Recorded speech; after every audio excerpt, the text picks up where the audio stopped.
Great. Welcome to everyone that is here on Zoom and on Facebook. My name is Nick Heffley. I am an urban beekeeper here in New York City, and I run an apiary called Aster Apiaries. So if you're on Facebook right now, you're probably watching me through the Facebook page. We'd love for you to follow the page. We're also on Instagram as well at Aster Apiaries, so follow us there also. Tonight we're going to do another beekeeping Q&A. This went really well last month, so we're just going to keep doing these and see how they go. Tonight I'm going to be taking questions from everybody on this Zoom call.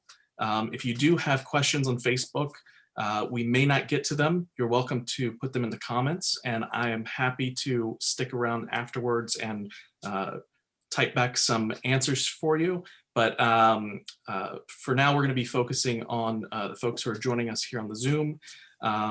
So hope you get something from this, and I hope you enjoy it. And I'm sure we're going to have some great questions from everyone here. So I do want to mention a few things that we're going to be doing tonight as I allow some more folks into the Zoom. Good to see you all. I did want to mention, so Aster Apiaries, that's, I run Aster Apiaries with my wife. We take care of about 20 to 30 of our own hives, and then another 20 to 30 hives for other folks. So we're all over the city and are helping out people wherever we can.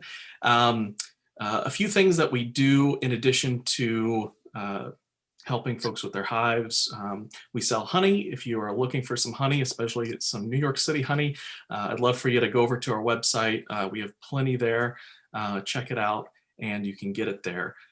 The other thing we do is we also teach. So this beekeeping Q&A is kind of part of the teaching that I do. This is a really great way that I can kind of get out there to you all, and you can kind of access me a little bit for questions and for learning as well. So, but outside of that, we also do our beekeeping classes and beekeeping courses. We do have a intro to beekeeping class that's coming up on March 4th. It's going to be a virtual experience just like this. I have a whole presentation and we'll run through what it takes to become a beekeeper, the costs involved, what are these little insects that you're going to be caring for, and all of that. That's about a 2-hour class. It's only $20 and it's $20 per household. It's not per person. So if you want to get 4 people around the computer, that's all you got to do. And then on March 6th, we're going to be starting our annual beginners beekeeping course. That's going to be a 5-class course where we go through what honeybees are, how to tend to them, how to assemble your equipment, how to what to expect when you first get the bees, what to expect when you've had the bees. Will you have any honey? How do you harvest that honey? How do you get set up for the winter? How do you go into your second year? And so on. And granted, we do gear that towards people who might be starting a hive for the first time this year, but it's great. It's a great course as a refresher if you've been doing beekeeping for a couple of years and you just want to level up a little bit. So check that out. We have both of those, the class and the course, on the website. And if you do have any questions about that tonight, we can go into that as well. But all of that aside, we'll now get to what we were going to get to. Tonight, we're going to talk about honeybees in general. A lot of people who have bees, their bees are kind of getting back in the swing of the season. Some folks in the southern US are already seeing some swarms. And of course, us here in more northern climate, our bees are just starting to kind of rebound from that winter loss and start building up for that summer, or I'm sorry, the spring cluster, and ready to get their queen performing and building up for the ultimate nectar flow in the summer. So with that, I'm going to open the floor to anyone here on the Zoom call. If you have any questions, or if you have a particular area that you want to talk about, just unmute yourself and let me know. Nick, can you hear me? Okay, so this is my first season with setting up a hive. I have the hive; it's all ready. I'm going to be purchasing the nuke, bringing it in probably beginning of May or end of April. They said they'd have it ready for me. Now I have to choose a spot in the backyard, and so we have some shady spots, we have some sunny spots. We have areas that get shade all day long. What do you recommend as far as location and the amount of sunlight that it should get here on Long Island? As far as location, They're keeping in mind that the winter, there's no leaves on the trees, sure. and it'll come right through. So Sure. So yeah, right now you're probably getting pretty decent sunlight across everything. One of the biggest things about locating your hive is making sure to not put it in an area that's going to have a bad combination of shade and moisture. Okay. So that can breed mold, that can cause issues for the bees and lead to certain diseases or even pests moving into the hive. Okay. Generally, that's not a huge issue for most backyards unless you really have some low ground that floods or holds water. Right. So generally, it's not so crucial exactly where you put your hive, as long as you're not kind of in one of those extreme situations where you're dealing with that. Hives, all the time, people will put hives, just inside some trees, maybe along a tree line. We have our hives up on black rooftops in some cases, so they can kind of go back and forth between those extremes and do just fine. If you do come down to where you have a decision to put it in shade or put it in sun, I say put it in sun and put it wherever is convenient for you to get to the hive and work around them. Because the more hurdles or the more friction there is for you to work the bees, the less likely that you're going to take care of them with the same enthusiasm as if you have a much easier time. So you really want to focus on giving the bees a good environment to live in, first of all, but you also want to make it simple to access them and simple to work around them. So I know that's a very broad answer, and everything is specific to your specific location. After this, if you'd like to send me some photos of your backyard, I'm happy to chat with you and tell you what I would do. But most likely you're going to be good wherever you put them in your backyard. Okay. Thank you, Nick. Absolutely.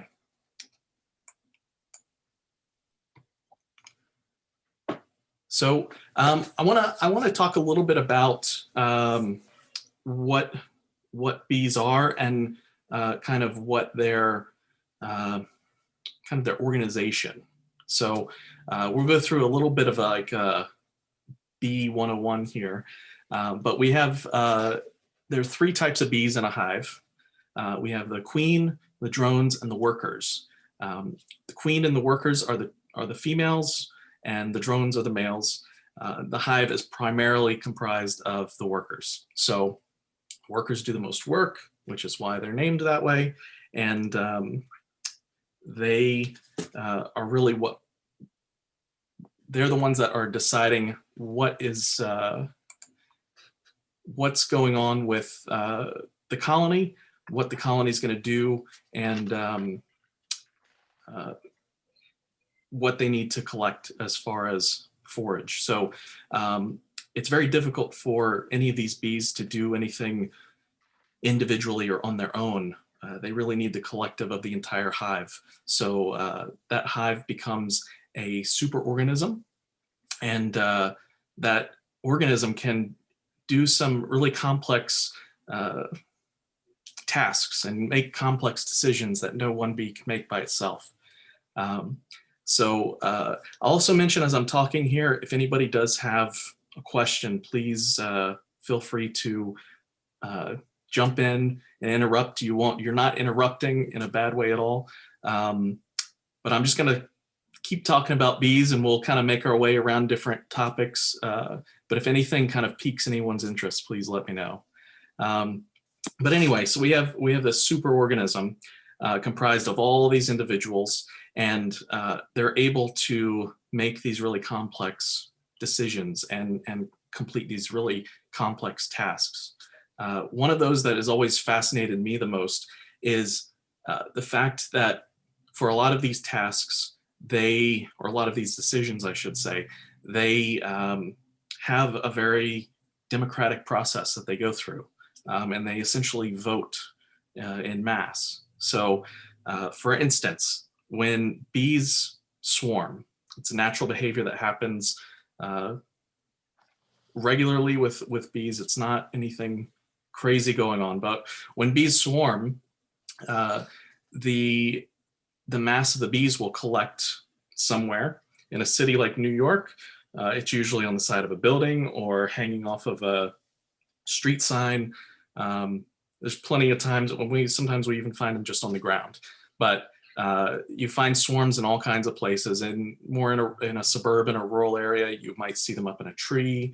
But anyway, those bees are going to hang out there, and they're going to send out these scouts to be looking for a new place to live. So these scouts will go in all directions. Some will go, up the hill and into the forest. Some others will go over into a different area, and they'll all look for a place to live. If some of them find something, they will remember where it is, and they'll come back and report it. And the way they report it, you guys might have heard of the waggle dance. We can talk about that in a minute. But they come back and they report with this dance that tells their sisters what they found, how good it is, and how far away it is. So when some of the bees read this dance and they like what they're seeing, they will fly off and go investigate.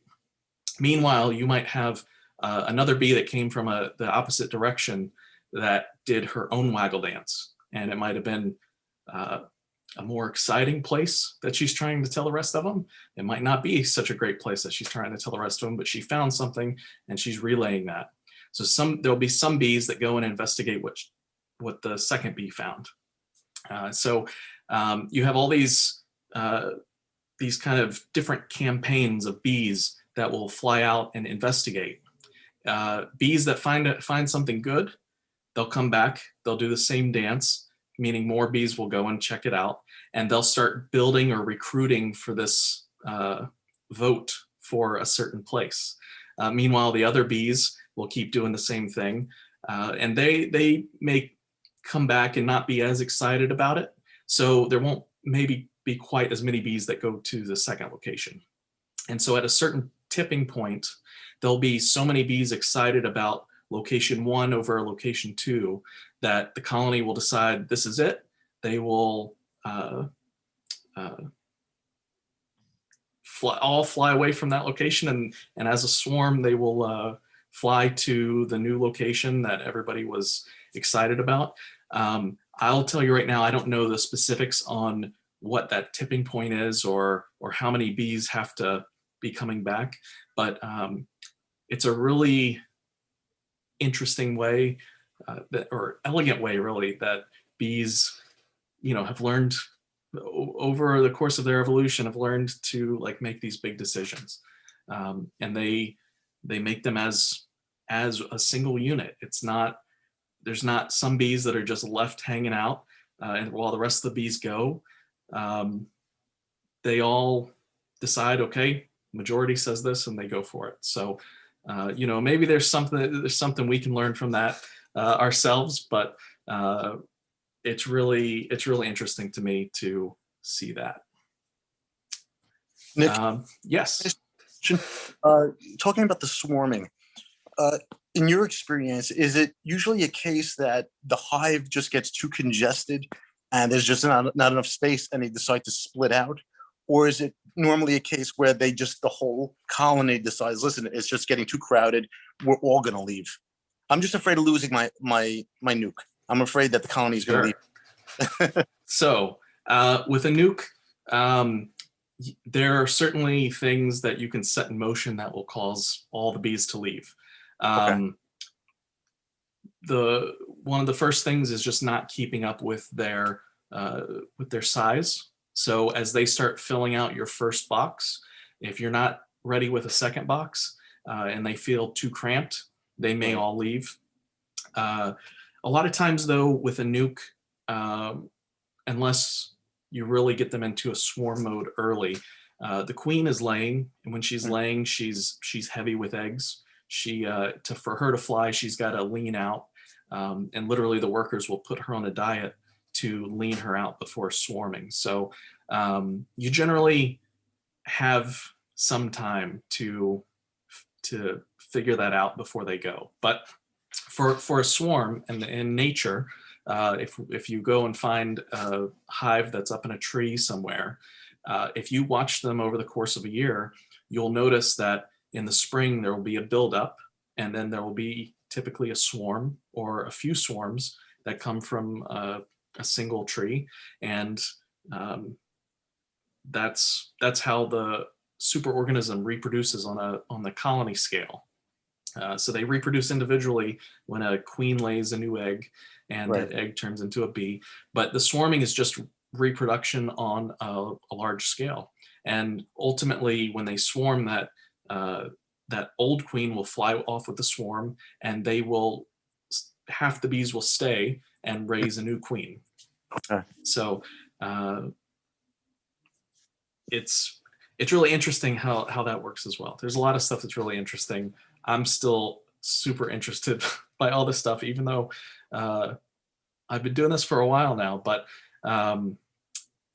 yeah, for swarming, a lot of things in the springtime, it's going to be the fact that they've just built up to a point where the space can't sustain them anymore.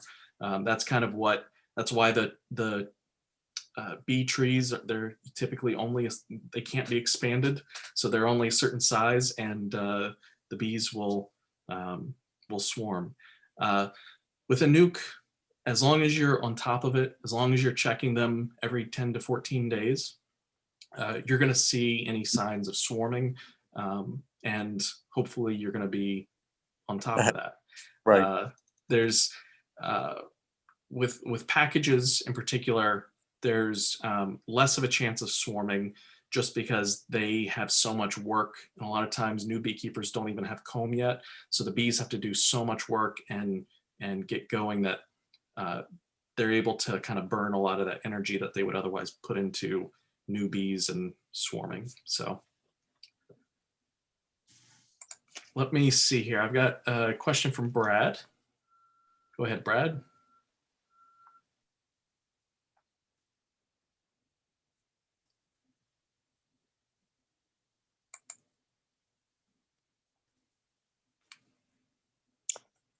Are you still there, Brad? Hear me now? There you go. All right. Okay, for some reason, yeah, I see it. Still on the topic of swarming, I'm starting off with the single hive. I was a beekeeper about 21 years ago, and I had 6 hives when I lived in Texas. I had to give up my hives when I moved to New York City. And just recently, the passion started stirring again. So I'm starting off with a single hive. We'll probably quickly move to 2, but I don't think I'm ever going to be any larger than probably 3 hives, because Sure. I'm having difficulty finding locations for them.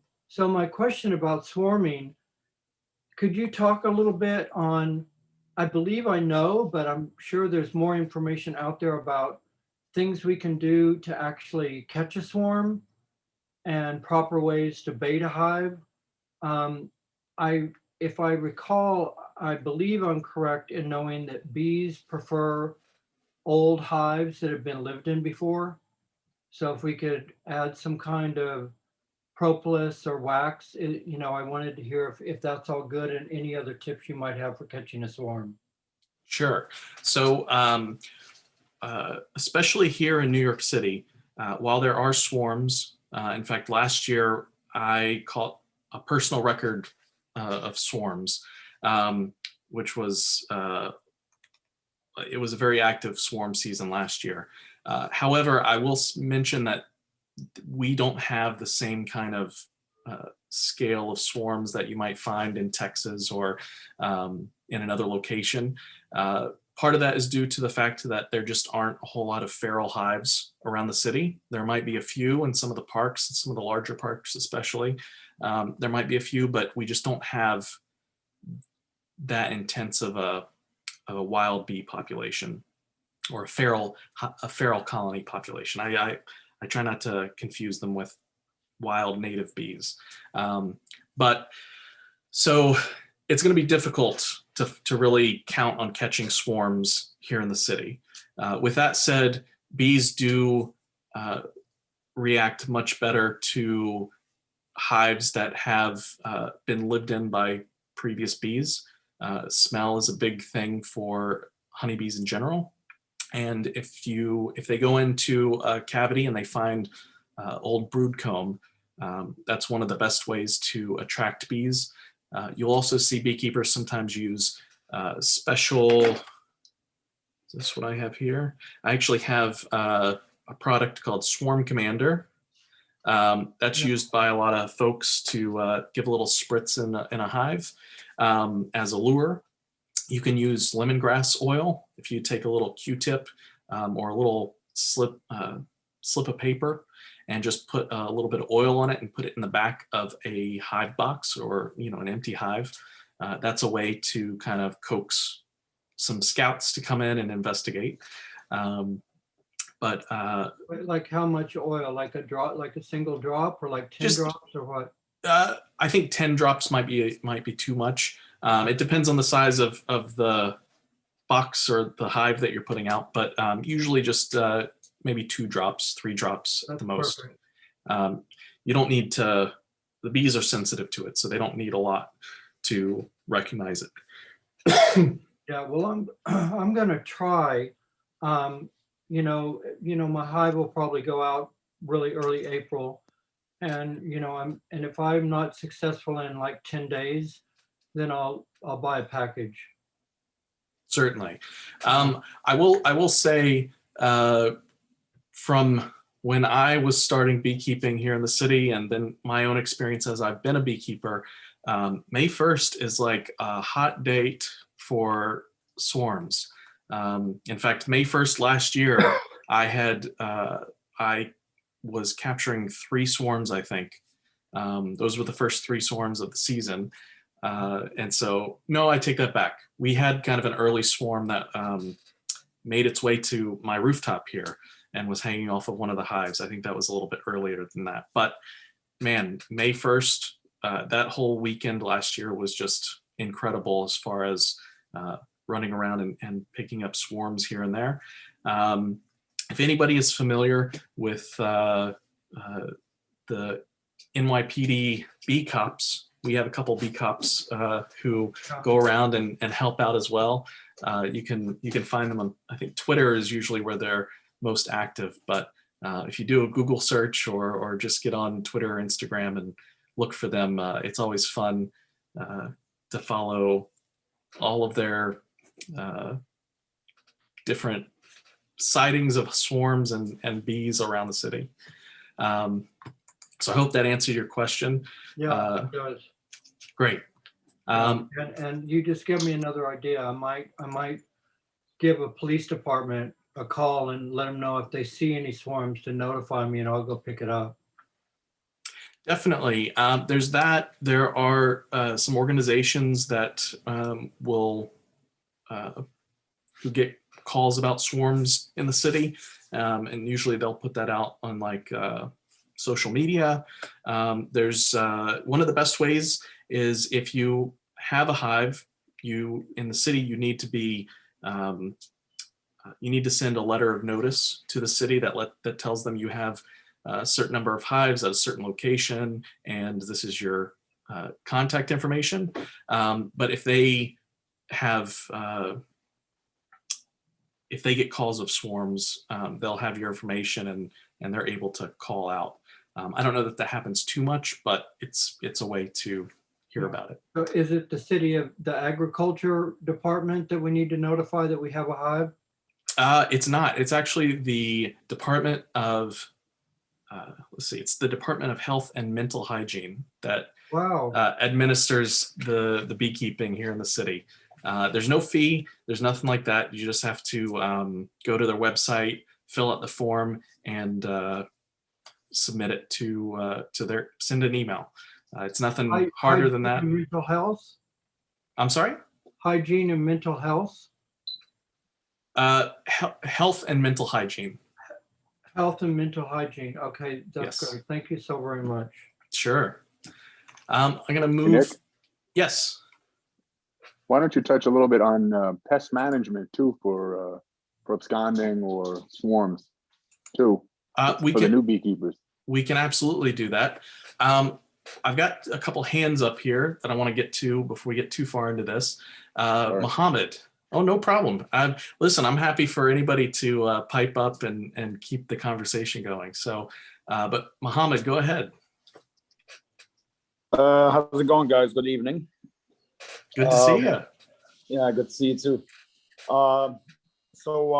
What's the best time to catch a swarm, especially here in Staten Island, in New York? So in Staten Island, again, I will say kind of across the city, it's the 1st of May is usually prime time when those swarms that are coming out of the winter, or when those bees are coming out of the winter, have geared up. They're working all through April, and kind of mid-April is when a lot of them go into swarm mode. So that if you follow the number of days that a colony needs to prepare for a swarm, it's about 2 weeks. So if they're preparing in the middle of April, then it's going to be the beginning of May that they're going to actually take off and go for it. So that's when you want to be looking around. A lot of people call in to, they're obviously going to call the police department or something like that. So there's not really like a central place that people call or that you can find out about swarms. But if you just let folks know that you are able to catch a swarm, and fellow beekeepers and such, I know that I can't be in all the different boroughs on the same day. So sometimes if a swarm call comes into us, we'll kick it out to another beekeeper that I know can handle it. So. All right, and also to catch a swarm, like I know you mentioned about the lure spray. I do have hives, as you've seen in my balcony. Yeah. Do I keep it in the same place and do I spray the lure, or do I keep it somewhere else to catch a swarm, or like what's the best way to catch them in the hive? The swarms, most of the time that we're going to be going to catch them, they're going to be out in the open. They're going to be hanging off somewhere before they've actually found their new home. So you can certainly put a little bit of lemongrass oil or a lure spray or something in your hive equipment if you have an empty hive, and hope that bees come. But I will mention again, the city just has a lot fewer swarms that are going to be out, so it's going to be a little bit tougher than our friends who are outside of the city and closer to more countryside. Okay, last question. Sure. Maybe you're like a little bit off the topic of the swarm. Now I do have the frames from the previous year, and I noticed they grow in some mold. And I was reading some information on Google. People say that you can put them with the mold and the bees will take care of the mold and clean it up. And others said, it's better to start off fresh. What's your opinion on that? My opinion, what I typically do is if the mold isn't completely covering, if it's not really like touching everything, if I can cut out, be a little bit surgical about my frame, that's what I'll do. If it's just a little bit of discoloration on like the tops of each of the cells, then usually I'll just put that right back in the hive, and the bees will clean that up to brand new. So the bees can do a lot. If you do have, a quarter of the frame has a big mold patch, but the rest of it looks pretty good, you can always set that, go in and just cut that part out. If you're on like plastic foundation, just scraping that part off is good. If I can save comb is like gold to beekeepers and to the bees themselves. It takes so much energy and resources to produce it that I want to save it whenever I can. But there are certainly other beekeepers out there who have a philosophy of just letting the bees make new comb each year. In nature, when they swarm, they find a new cavity. It's not always got comb in it, so they have to make it anyway. So it just kind of depends on what you want to do and maybe what your goals are. If they're making a lot of comb, they're using a lot of resources, and they may not have as big of a honey production for that season. And there's a bunch of there's hundreds of variables that go into all these different decisions. But for me, if I can save the comb, that's what I'll try to do. Thank you. Yeah. Paul, I think you had your hand up as well. Yeah, just a quick question. So if I wanted to stay ahead of the game and I want to anticipate a possible split, or they're going to swarm, if I set up a hive next to the other hive and they decide to swarm at some point, would they go to that empty hive, or are they going to automatically go up into a tree, do you think? So usually they're going to go up and out. Okay. Sometimes they will stick around. There are certainly beekeepers who will, have a whole yard at their disposal, and the Right. bees will just kind of go up to a tree nearby. A lot of times they will fly even further. I forget the exact distance, but there's several interesting books that have been written about the Arnott Forest here in New York State. Tom Seeley, if you haven't heard his name and you're a beekeeper, you should look him up. He's got some great stuff. But he did a lot of research on feral colonies here in New York State and their density in different in like a forest. And the bees are really, going quite a distance. They're not just right next to each other. They're not even just a few trees away. I think the densities he was finding was like one colony per like square kilometer. So it's a good spread when they're out in nature. So I wouldn't expect to just put a box in one of my bee yards, especially if I'm just on a roof or if I'm in a small place here in the city. I wouldn't expect for that to be a way that I'm gonna keep control of any swarms that come from my boxes. In the city, in any urban environment, you want to be on top of the bees and make sure that you're doing everything you can to prevent swarming, so that you're being a good neighbor to all of your other neighbors who have no say in you keeping bees. So that's a big thing for me. That's personally how I run things. But that is also not to say that I don't keep some swarm boxes or some nukes handy to set out. Last year, in fact, I mentioned a little bit earlier, we had kind of an early swarm in the season, and that was a swarm that showed up, and they collected on the outside of one of my hives that had bees in it, but they just collected on the just under the lid, and so I was able to collect them up and put them in a new box. But it's rare that any swarm that you're going to have is going to stick around. They really are eager to find a new home at that point. I'm going to go back. There was someone who was speaking about pests, and I didn't catch who that was. That was me. Oh, hey. Okay. So expand on your question real quick, and I'll talk more about it. Well, it's more of, for new beekeepers, they're not exposed to the varroa mites or the hive beetles or wax moths, and the impact that it has on a weak hive, or if they have Sure. too much room in a hive that they can't protect the bees. Absolutely. You know? So that's a big issue that we deal with a lot. Even going into winter, we want to have strong enough hives that are going to stand up to the strains of the winter.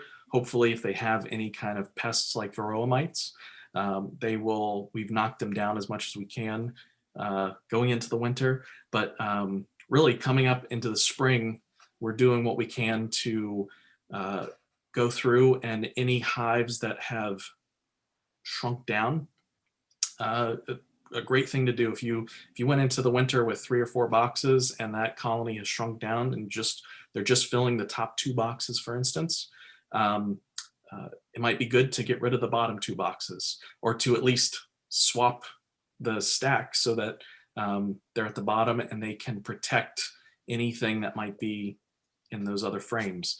And of course, talking about weak hives, when a colony just gets small, even if they're strong, if you made a small colony, they're not going to be able to defend the entirety of the interior of a hive.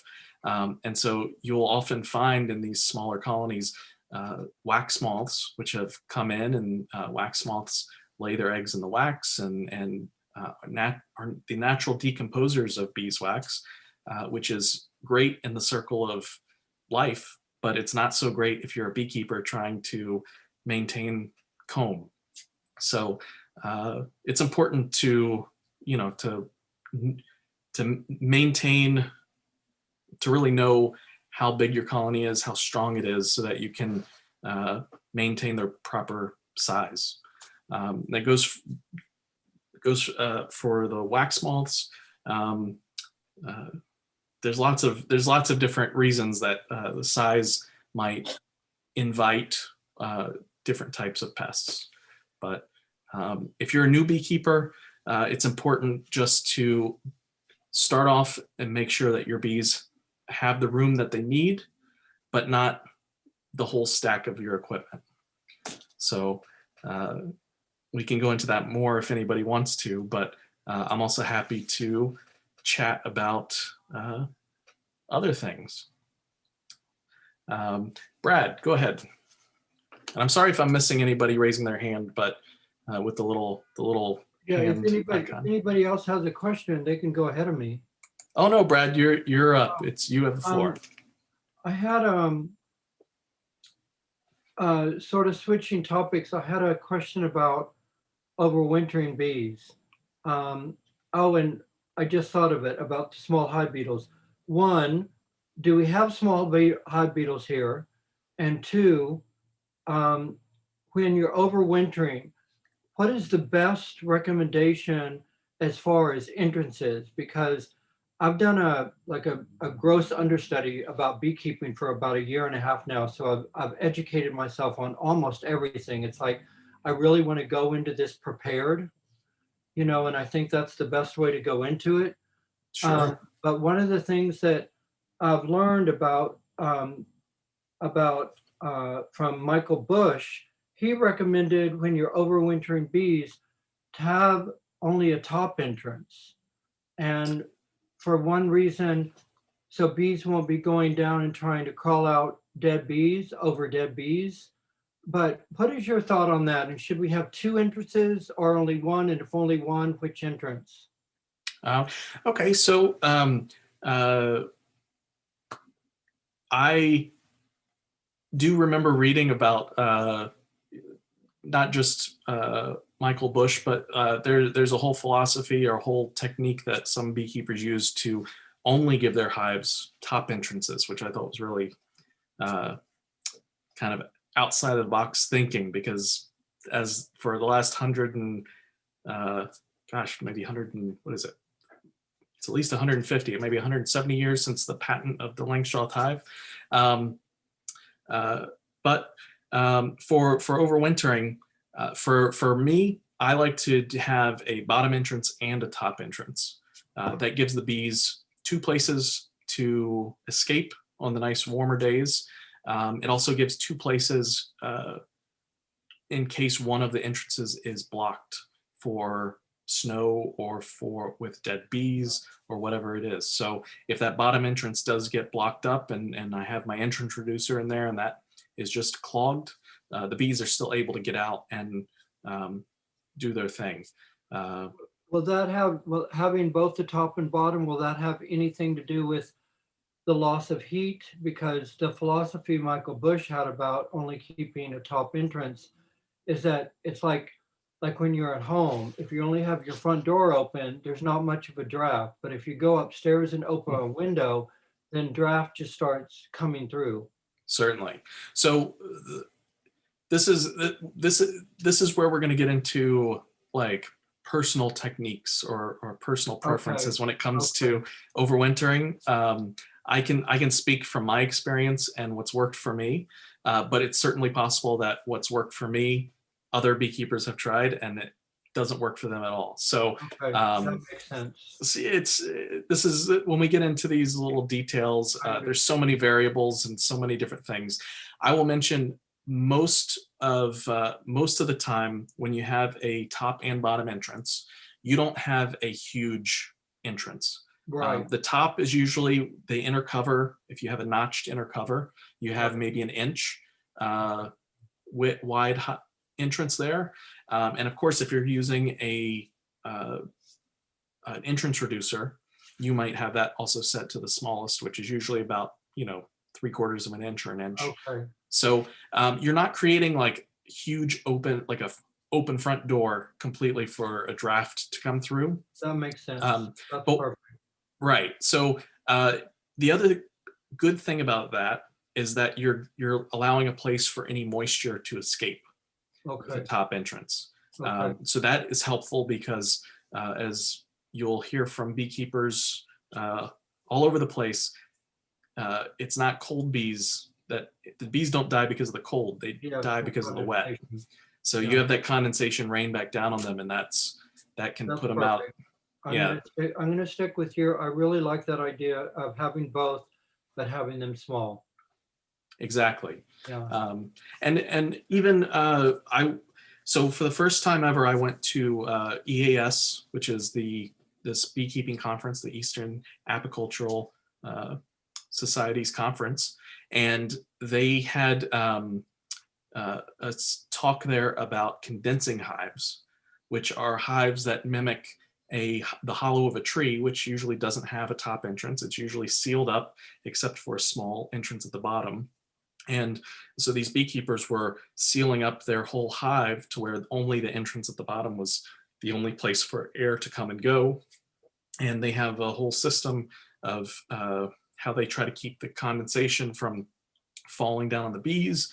And if they can contain the heat and they're not letting this heat kind of go through vents, how it actually kind of forces the condensation to the sides rather than right above the colony. Right. How it does also in nature. So I definitely recommend you look up condensing hives. It's a really interesting idea, and it's something that I would like to try sometime soon, just as an experiment, one of these winters, to just seal up a hive completely except for that front entrance and let them go for it. You got to have a lot of insulation, and you got to really mimic what a tree provides, but it's an interesting thing. And one other thing I'll mention, you asked at the beginning if we had small hive beetles. Yes. We absolutely do. However, they're not as prolific as down south. So Okay. especially if you're up on a rooftop, or if you've got concrete all around you, it's going to be much more difficult for those larvae to climb back down into dirt if there's no dirt there. Okay. So that's where they pupate, and that's where they climb back in. So for all of my here on top of my home where I have hives, and my other locations where I'm up on a roof, I really never have to worry about them. And even there's a couple backyard locations that I have that I really haven't seen them much in.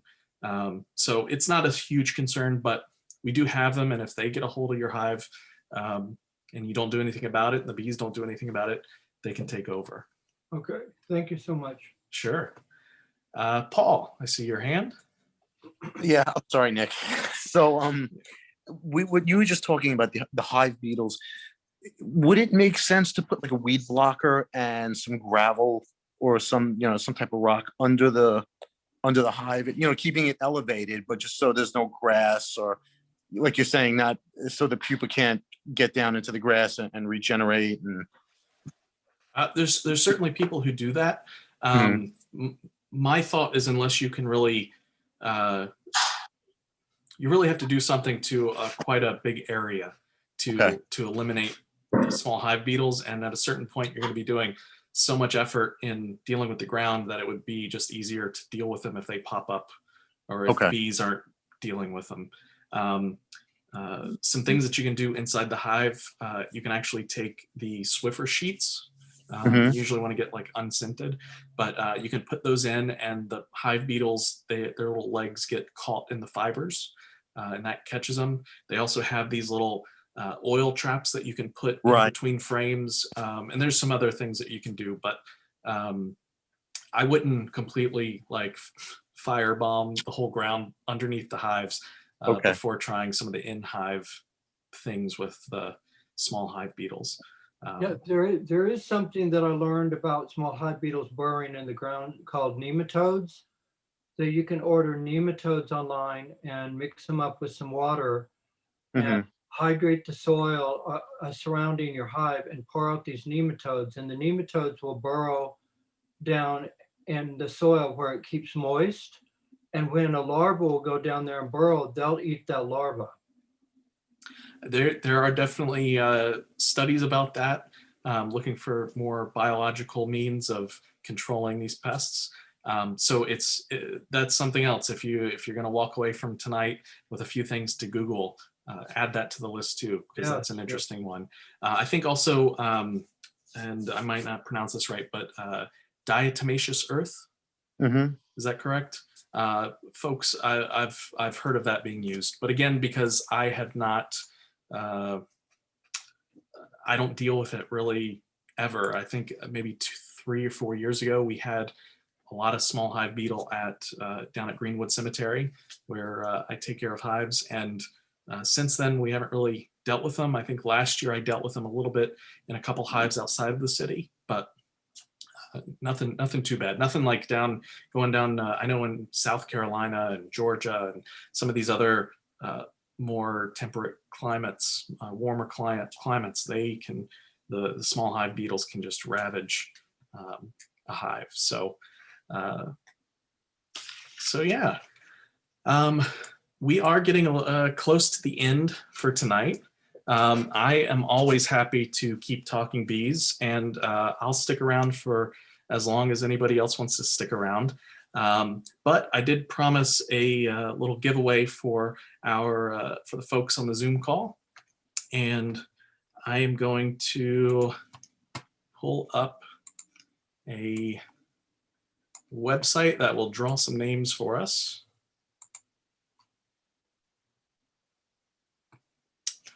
Just got to share the screen.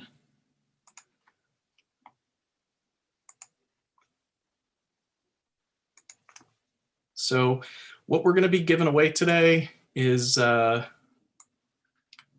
close this up a little bit. So if you can still see me here in the little picture now, we've got some of our New York City honey. I'm going to have 3 of these to give away, so 3 different winners here. I'm going to come up here and shuffle the names. We have the names here. Shuffle them up real good. And I think we had, it's 17 or 18 people enter, so everybody's got a pretty good chance tonight. So we'll go ahead and we'll spin for the first one.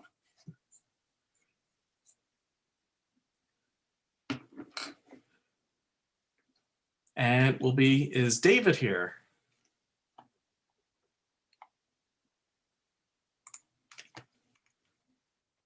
Let's see, David, if you're here, say something.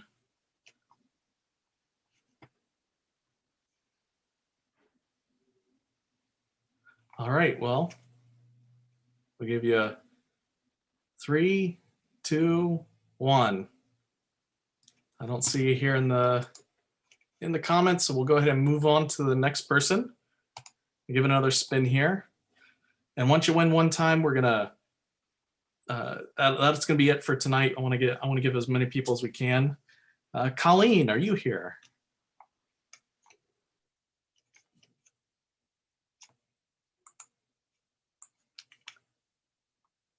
No Colleen either, huh? All right, let's try another one.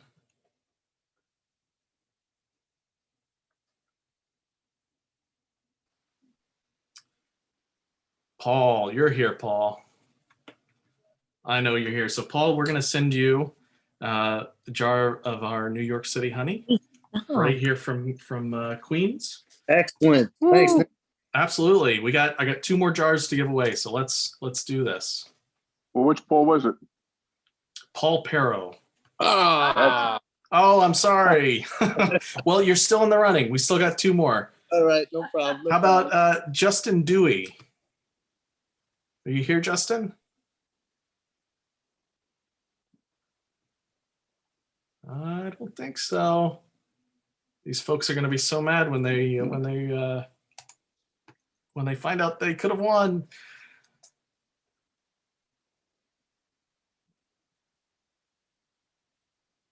Caroline.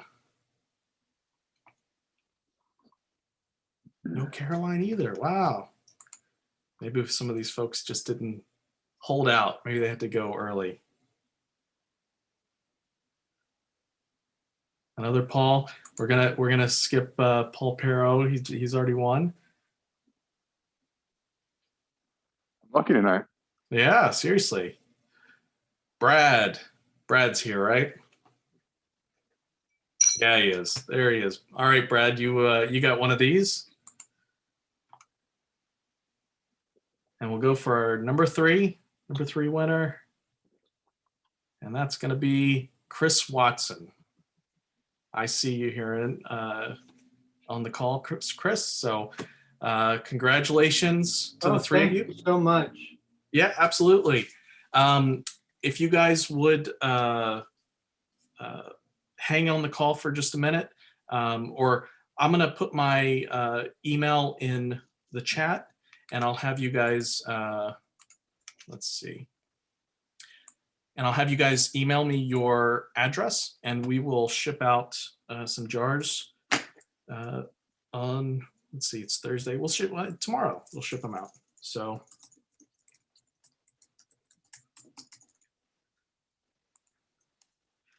And that email address, that's my personal apiary email address. So if anyone else has questions that you have to get off now, and you really want to ask a question, please email me there, and I'll be happy to answer. It might take me a day or two, but I'll be happy to answer your questions. So like I said, I'm going to stick around for anybody else who wants to chat. I don't mind at all. So please feel free to speak up. For anyone else, it's 8 o'clock. That was the end. So please don't feel bad if you got to go. This will be recorded. We're going to post this on our YouTube channel, and the live stream will be on Facebook as well, since it's already there. And so you can definitely check out anything you missed at a later time. So absolutely. Glad to have you, Paul. Thanks for being on. So is there anything else that we can go further into? Anybody who had any questions that we just didn't get to? I had one last question, Sure. Nick. The Flow Hive. Okay. All right. I'm sure you've heard of it. Yeah, yeah. Yay, nay, what do you think? Okay, so I am overall a fan. I'll mention when I was early on in my beekeeping journey, I was part of the crowdfunding campaign that when they were starting the Flow Hive. Okay. And so I got one of the first ones that they sent out. I still have it. It doesn't get used as often as I used to use it, but I also have a lot more hives now than I used to. So what I will say for the Flow Hive is the fact that I love that it eliminates the need for an extractor. Mm-hmm. So if you live in an urban area and you don't have the space to even keep a 2-frame extractor, the frames themselves are the extractor. If anyone doesn't know how this works, the main difference from a Flow Hive to a regular hive are the honey frames. So there's a special frame. It's a very thick frame that the bees fill with honey, just like their regular comb. But this frame has some moving parts that allow the honey to flow out of it and into a special channel and then right out the side of the frame. So it's an ingenious invention. I actually recently found out that it's not necessarily a brand new idea, but they did a great job in making it, and I've had a lot of success with mine. Okay. I know other folks who have not, and it just depends. There's certain things that you have to expect with the Flow Hive that if you know these things going in, you can set yourself up to have a successful season. If you don't, then you might be kind of scratching your head like, why did the bees swarm, or why aren't they putting away honey, or whatever. So the biggest thing is that the special combs or the special frames are plastic. And bees don't always prefer plastic. A lot of times they will pack a bunch of wax and stuff around plastic so that they don't have to deal with it. So if you do get this and you're able to spread some wax, you can get a foam roller and some Right. Molten wax and roll the frames so that they're a little bit more familiar. They smell a little bit better to the bees. That helps. That's a big thing. And then when you are harvesting, one of the big things that makes the Flow Hive work, or the Flow frames work, is the fact that the bees provide the final wall of the channel. So all the honey flows through the combs when you move all the parts. The honey flows down to this bottom trough in the frame, and from there the honey flows out. But it's because the cappings are essentially the walls of they close up the whole frame on the outside. So if the bees haven't completely filled out all of the cappings, then when you open some of those channels, honey's going to drip out of those cells at the bottoms of the frames that weren't capped. Okay. So for that reason, this is the one thing I do not care for about the Flow Hive and the way it's been marketed. They market this as a thing that you just tap the hive. You don't even have to take the super off. And by extension, they kind of give you the idea that you don't have to bother the bees as much, or maybe you don't have to inspect them as much. You still have to inspect them the same way that you do with a traditional or conventional Langstroth hive. You have to do all the same things. All that you're changing is the way that you collect the honey. So what I do with mine and clients who have them, we evacuate the bees from the box, whether we use an escape board or a fume board or whatever our method is, and we actually take the box off, and I'll usually have them harvest the honey on their kitchen table, their dining room table, take it inside and do it there. And that's just because when you open up those channels and let the honey flow through the frame, Right. Any honey that comes out of those open cappings, if it's on the hive, you run the risk of drowning bees, potentially drowning your queen. And then if you don't realize you killed your queen because you never pulled never open the hive, then, it comes 2-3 weeks later and you like have this chaotic scene inside the hive where they're like making new queens, or they haven't made a new queen and there's just a bunch of bees. Maybe you don't check them for a while and all of a sudden you have laying workers. Right. There's a lot of things that can happen if your queen disappears and you don't know it. So for that reason, I take the box off and I harvest it away from the hive just like I do with a regular box. And there's no way to know if those bottom cells are capped or not without pulling everything apart. Without opening it and pulling up those Yeah. frames, you can kind of tip it. You can tip the box up and look at the frames from the bottom.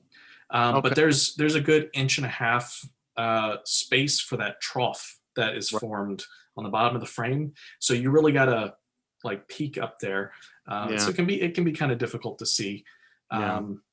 So that's my biggest gripe, is the way that they market these as you don't bother the hive, you just tap the honey. It's not, maybe if the bees are doing everything perfectly and everything's running completely smoothly, then you won't have honey dripping through. But man, you can go on YouTube and look at some videos of people who were so excited about their Flow Hive, and then they tap it and they have some honey come out, but then all of a sudden on the ground below, Right. all kinds of honey is either dripping out the entrance or it's going through their screen bottom board, Yeah, just yeah. making a big mess. So so overall, Flow Hive good, especially if you're only going to have 2 or 3 hives. Mhm. I think at a certain point, though, you have to do the math, but the frames are expensive. The equipment is expensive for the Flow Hive. So at a certain point, it might be more economical to just get an extractor. Right. So, Well, to be honest with you, I mean, they wanted $1,000 for it. I couldn't flip for that. So I yeah. need that $30, and I bought the Auto Hive, which is, the knockoff version. So we'll see how that works. Well, But, when it, I just ordered my first Flow Hive, and I just got it and put it together, and I have to say that is some remarkable hive. It's like the Flow Hive 2, the one that they've updated, that is one of the best put together hives I think I've ever seen. It's like really well made. yeah, the wood. I don't doubt the craftsmanship at all. Even the very first Flow Hive, I bought the full hive, not just the frames, and it came and it was all cedar, Mhm. and I mean, I've still got the boxes; they're still in great shape, and I think I got that in like 2016. Yeah. So 5 years later, I can still throw that hive up on my roof this season, and it'll still be great. But with anything that you get that's plastic that's going to a hive, it's always better if you can put a little wax on it. Yeah, for sure. Yeah. Yeah, Yeah. and I agree with you. They did market it very wrongly. It's like I've heard so many people talk about it, but they've changed their methods. If you go and follow them on their website or on YouTube, they're all about hive management. It's like any real beekeeper knows there's hive management involved. Right. So, and I'm only Absolutely. going to have 2 hives. I don't have the room for the stuff in my apartment, so for me, it's ideal. Oh, totally. In fact, when people come to me and they're asking what they should get, I don't always recommend the full Flow Hive because the price is Yeah. a shocker, especially when you can get a full hive for like half or a third of what they're asking.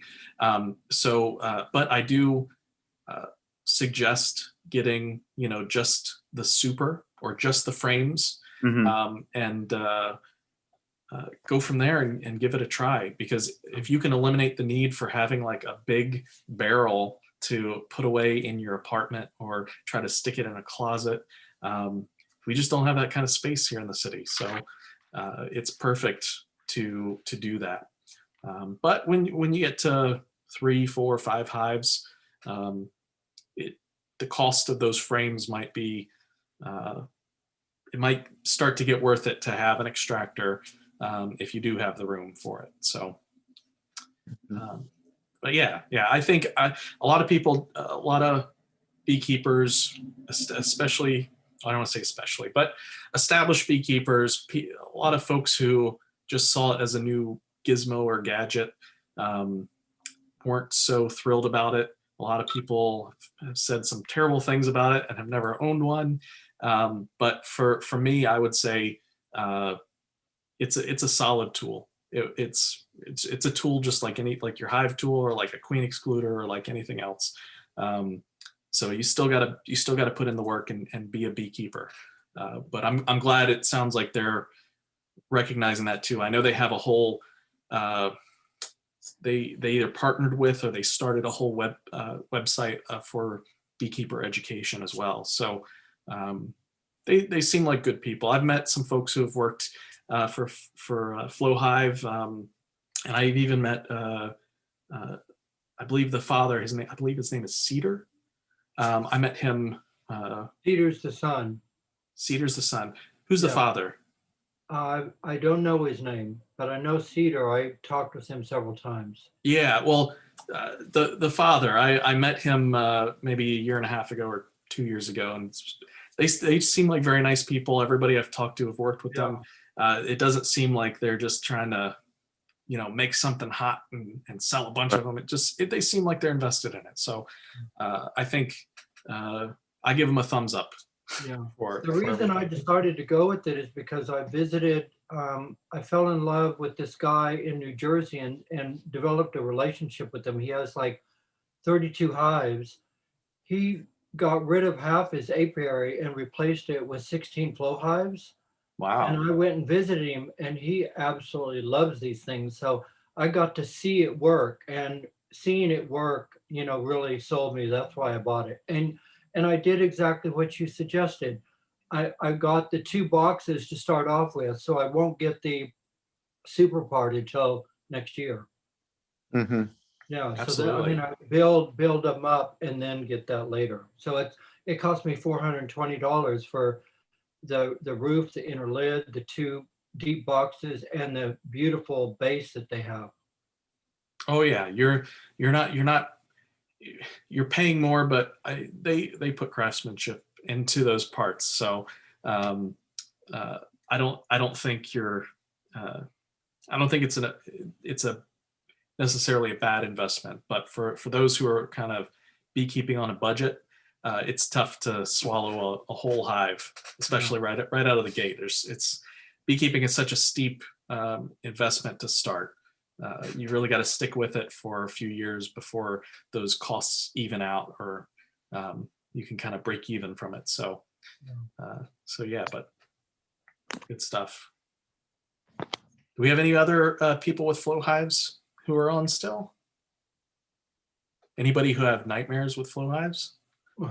I do love to hear, experiences of people who've actually had them and not work, because I've had at least one client last year, the year before last, that they had a flow hive and the bees just would not go up no matter what we did. They wouldn't put honey away, and I think that hive even swarmed. So it was like they were not even wanting to go up and touch the frames. We eventually did get the bees to use the full hive, but like I said, not before they swarmed early on. So. Hey, hello. Yes. Hey, Nick. I attended your last month's Q&A. It was really informative. Oh, thank you. Well, welcome back. Yeah, this is great listening to everything. I do have a question about the Flow Hive. I've actually read up on it, and it's nice to hear all this information about the Flow Hive. But I also was watching a lot of YouTube videos about the bad things of, if it's a myth or not, about how flow hives, if you don't handle it properly when you're harvesting the honey, you could kill a lot of bees while harvest. I was curious to know if that's just a hoax, or if that's fake, or it's just, So, people trying to absolutely. cash it. You can certainly kill a lot of bees if the frame is not fully capped and you release a lot of that honey inside the hive. So a bit earlier when I was talking about how I deal with flow hives, I remove the box completely. And I actually I have a couple restaurant sheet pans that I will put the box on, and I'll take a couple top bars of frames and set them across the sheet, the pan, so that I can set the flow box or whatever box I'm using on top of those, and that gives me some clearance for the hive, so that the box and the frames themselves won't just fall down into any honey that falls down. And then also I'm able to, you can kind of tip it up and get the honey to flow out a little bit quicker with that. And then you have that pan there, a nice clean pan, you can save all the honey that comes out, so you don't waste it either. So that's my biggest tip if you're going to have a flow hive, is to take the box off, get the bees out with some means that you would from a regular box, and take the box off and go harvest it somewhere else. Yeah, I'll add to that. A recent conversation I had with Cedar, he said, everybody that's having this complaint about extraction happening inside the hive and the killing of bees is happening for two reasons. He said the flow hives are known to leak about 3% in their first extraction, but they won't leak at all in the second. And he also said people that are having problems with a lot of leakage in the hive are extracting the whole frame at once. If you examine the frame first, open the lid, get in it, take it out, make sure it's 95% full, put it back in, and then only extract a quarter at a time, then go a quarter more, and a quarter more. You have less of a flood going on at once, and there's hardly any leakage at all in the hive. That's obviously they've been through it a few times. If he was telling you all of that, no, that's completely true. And I'm glad that they're putting out that information. But it for a lot of folks, and I remember the first time I first broke open one of those frames. There's this long flat rod that they give you that you slide into across the top, this slot across the whole top of the frame, and when you twist it, you're essentially lifting up every other wall of each little strip of cells. It's hard to describe it exactly without actually having a visual aid, but if this is your cell and each one of my hands is kind of a separate piece in this mechanism, when you turn that key, every other piece moves up like this. And so now you have this little channel like this, where the honey can now go from a completely contained in the cell, now it can travel all the way down to this trough at the bottom. And if you were just eager to jump into it and trying to get the honey out because you're so excited, you might open it up too fast. You can open up the whole thing kind of at the same time, or you can slowly open up sections across the frame. That's perfect. And that's the way to do it, is just to be patient and open up 10% of it and see how it's coming out. And if not much is coming out, go open up a quarter of the frame, maybe a third of the frame, and just keep going until you've opened up the whole thing. So and that kind of goes to another point, that the flow hive doesn't really change the amount of work or the time it takes to harvest the honey, but the fact that you don't have all this extra equipment that you need is incredible. So so I like I said, I'm not 100% a fan and everything, but overall I think I'm very happy with mine, and I'm always happy to help folks use it. And it's cool to see people innovating on a piece of equipment or a whole mechanism that has been, that we're still using over 150 years later. So, yeah. Nick, other than accidentally drowning them, the impact on the bees compared to regular standard Langstrom, less of it, because it seems like they can rebuild the cells a little faster than the other traditional method, I think, no? Um, you're, The recuperation rate is what I'm talking about. you were cutting out there a little bit, but it sounds like you're wondering how fast they can bounce back after Right. you, with like the flow frames. Yes. So the way they advertise it from their headquarters in Australia is that the bees go right back in the same day that you take the honey out. While the box is on the hive, the bees will go in, open the cappings, and start putting honey back in. They have a very generous nectar flow. I think a few nectar flows, and they have a very nice climate to have kind of honey happening for a lot of the year. So they can do that. For us, our big nectar flow in the city is June, sometimes a little bit end of May, going into July a little bit. And because we have such a short flow, it's difficult to put the frames back on and expect to get another decent harvest. Sometimes there's a flow that happens kind of at the end of spring, beginning of summer. There's also a flow that happens towards the fall, and some folks are able to get a good harvest in the fall. I'm not one of those folks. I tend to just harvest once during the year.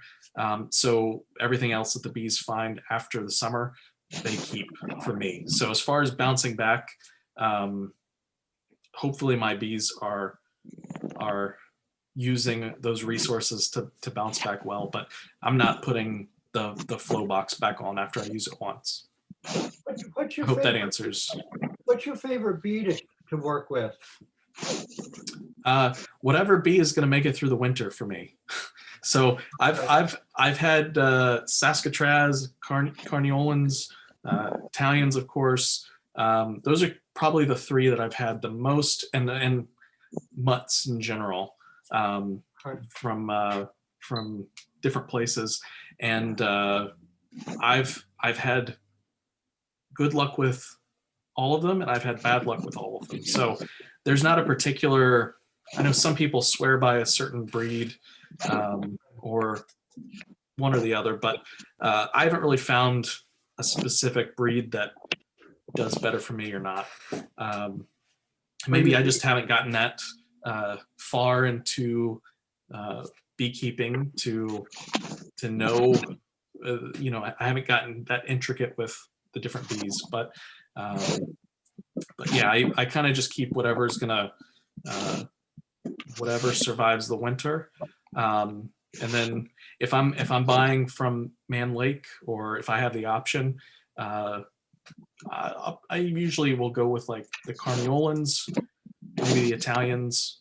The Saskatraz are always a little bit more expensive, and because I didn't have a noticeable difference with them, I usually save that little bit of extra money and just go with one of the other ones. Well, thank you. Do you So, suit up, or you go in the raw?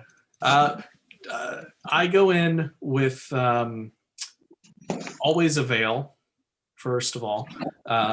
It's difficult to talk to people or it's difficult for people to talk to you when half your face is swollen.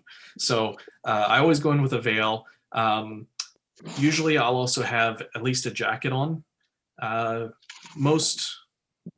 Very few times I put gloves on anymore. Okay. And I haven't suited up in the full astronaut suit since probably my first year. It's just too much, and up on top of some of the roofs in July is just too hot for that. So, Well, this has been so helpful to me. great. I'm happy that so many people stuck around this long. So anyway, if there's nothing else that anybody wants to talk about, maybe this is a good point to end the video. Thank you guys again for coming tonight. I always like doing this stuff. I always like talking to people about bees. So this has made my night. Thank you guys for coming. If you do have any questions, If you're on Facebook, you can comment below this video or comment on this video, and I will go through and I'll even start tonight answering questions. Any of you who are in here in the Zoom, if you check the chat, you will see my email address. Please feel free to shoot me an email, and I'll usually get back to you within a day or two.